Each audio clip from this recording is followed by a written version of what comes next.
வணக்கம் நண்பா. என்னடா இது அவ்வளோ குழப்பமா இருக்குது, ஒவ்வொரு இடத்துலையும் ஒவ்வொரு மாதிரி எழுதி வச்சிருக்கீங்களே அப்படிங்கிற மாதிரி தான் இருக்குது. ஏன்னா ஈவிட்டாராவோட அப்டேட்டை பார்க்கும்போது இன்னொரு 2 to 3 வீக்ஸ்க்குள்ள இதை பத்தின அப்டேட் வந்துரும், கார் லான்ச் பண்ணிடுவாங்க அப்படிங்கிற மாதிரி சொல்லிட்டு இருக்காங்க. இந்த நேரத்தில் இந்த காரை கிராஷ் டெஸ்ட்டுக்கு கொண்டு போயிருக்காங்க அப்படிங்கிற அப்டேட்ஸ் இருக்குது. பட் கிராஷ் டெஸ்ட் அப்படின்னு பார்த்தோம்னா 5 ஸ்டார் ரேட்டிங் வாங்கியிருக்கு அப்படின்னு சொல்லிட்டு ஒரு பக்கம் எழுதி வச்சிருக்காங்க. இன்னொரு பக்கம் இது குளோபல் என்கேப்போ இல்ல பாரத் என்கேப்புக்கோ கொண்டு போகல, அந்த ஃபெசிலிட்டிலேயே அதாவது மாருதியோட ஃபெசிலிட்டியை வச்சு இதை டெஸ்ட் பண்ணிட்டு இருக்காங்க அப்படிங்கிற மாதிரியும் சில அப்டேட்ஸ் வந்துட்டு இருக்குது. ஆனா இதுல எது உண்மை அப்படிங்கிறது இப்ப வரைக்கும் எக்ஸாக்டா தெரியல அப்படிங்கறது மிகப்பெரிய தலைவலியா இருக்குது. ஆனா ஒரு விஷயத்தை கிளாரிஃபைடா சொல்லணும்னா 5 ஸ்டார் ரேட்டிங்கோட ஈவிட்டாரா கார் ஒரு பட்ஜெட் ரேட்ல கொண்டு வந்தாங்கன்னா, பட்ஜெட் ரேட்னா ஒரு 20 lakhs குள்ள கொண்டு வந்தாங்கன்னா கண்டிப்பா நம்ம மார்க்கெட்ல நல்ல காம்படிஷன் கொடுக்கும் அப்படிங்கறத எதிர்பார்க்கலாம்.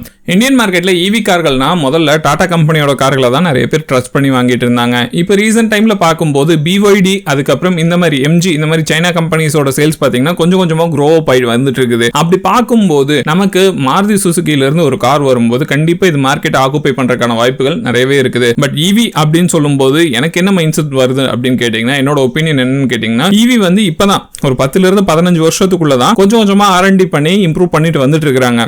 இப்போ ஐசி இன்ஜின்ஸ் பாத்தீங்கன்னா கிட்டத்தட்ட 100 இயர்ஸ்க்கு மேல R&D பண்ணது. இப்போ 100 வருஷம் R&D பண்ண இன்ஜின்ஸை விட்டுட்டு டைரக்டா 10 வருஷம் R&D பண்ண இன்ஜின்ஸ்க்கு நம்ம மாறணும், இன்ஜின்ஸ்ல ஈவிக்கு மாறணும் அப்படின்னு சொல்றது அவ்வளோ சீக்கிரம் என்னால அக்செப்ட் பண்ணிக்க முடியல. அதான் மிக முக்கியமான விஷயம். ஆனா ஒரு டைம் வருது, அப்டேட்டை ஏத்துக்கிட்டு தான் ஆகணும் அப்படிங்கிற சிச்சுவேஷன் வரும்போது அதை ஏத்துக்கிட்டு தான் ஆகணும். இல்லைன்னா மற்ற கம்பெனிகள் மாதிரி கொடாக் அதுக்கப்புறம் இன்னும் நிறைய கம்பெனிகள் இருக்கு, நோக்கியா இந்த மாதிரி கம்பெனிகள் எல்லாம் அப்டேட்டுக்கு ஏற்ற மாதிரி அவங்களை மாத்திக்கல, அதனாலேயே காணாம போயிட்டாங்க. சோ அந்த மாதிரி இல்லாம ஈவில ப்ராப்பரான அப்டேட் கொடுத்து இந்தியாவில் முக்கியமா இன்ஃப்ராஸ்ட்ரக்சரை டெவலப் பண்ண வேண்டியது இருக்குது. எதுக்காக இதை சொல்றேன் அப்படின்னு கேட்டீங்கன்னா, முதல்ல பெட்ரோல் இன்ஜின் கார்கள் வரும்போது நிறைய பேருக்கு இருந்த பயம் என்ன அப்படின்னு கேட்டீங்கன்னா, இந்த பெட்ரோல் ஊத்தி ஓட்டுறோம் இது வெடிச்சிடாதா அப்படின்னு சொல்லிட்டு நிறைய பேர் பயந்து ஓட்டின காலம் இருக்குது. ஆனா இப்ப ரீசன்ட் டைம்ல எவ்வளவு பெரிய ஆக்சிடென்ட் ஆனாலும் சரி, எந்த கார் கம்பெனியா இருந்தாலும் சரி, வண்டி பிளாஸ்ட் ஆகிறது இல்ல. நோட் பண்ணிருக்கீங்களா? சோ இந்த மாதிரி விஷயங்கள் எல்லாம் பாத்தீங்கன்னா R&Dயால தான் சாத்தியப்பட்டிருக்குது. இப்ப ரீசன்ட் டைம்ல நிறைய கார்கள் பாத்தீங்கன்னா எரியறது, அதுக்கப்புறம் நிறைய EV ஸ்கூட்டர்ஸ் எரியறதெல்லாம் நம்ம பார்த்துட்டு. அதனாலதான் நான் எதிர்பார்க்கிறது என்னன்னா, இன்னும் இந்த ரிசர்ச் அண்ட் டெவலப்மெண்ட்டுக்கு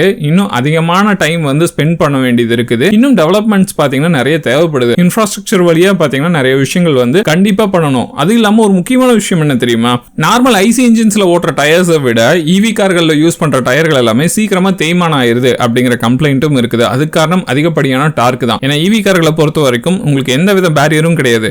பவர் லாஸ் அப்படிங்கிறது ரொம்ப கம்மியா இருக்கிறதுனால டார்க்கை டக்குன்னு ப்ரொடியூஸ் பண்ற மாதிரி ஈவி கார்கள் எல்லாமே இருக்குது. சோ அதனால கார்களோட டயர் அதுக்கப்புறம் மற்ற விஷயங்கள் எல்லாமே சீக்கிரமா தேய்மானம் ஆகுது. சோ இந்த மாதிரி விஷயங்கள் எல்லாத்தையும் கண்டிப்பா ஈவில நிறைய R&D பண்ண வேண்டியது இருக்குது. சோ R&D பண்றது கூட செகண்டரியா இருந்தாலும் ஈவி கார்களை நம்பி எடுக்கிற அந்த ஒரு சிச்சுவேஷனுக்கு எல்லாரையும் கொண்டு சேர்த்தணும் அப்படின்னு நினைச்சீங்கன்னா இன்ஃப்ராஸ்ட்ரக்சர் இன்னும் நிறைய இடத்துல டெவலப் பண்ணி ஆகணும்.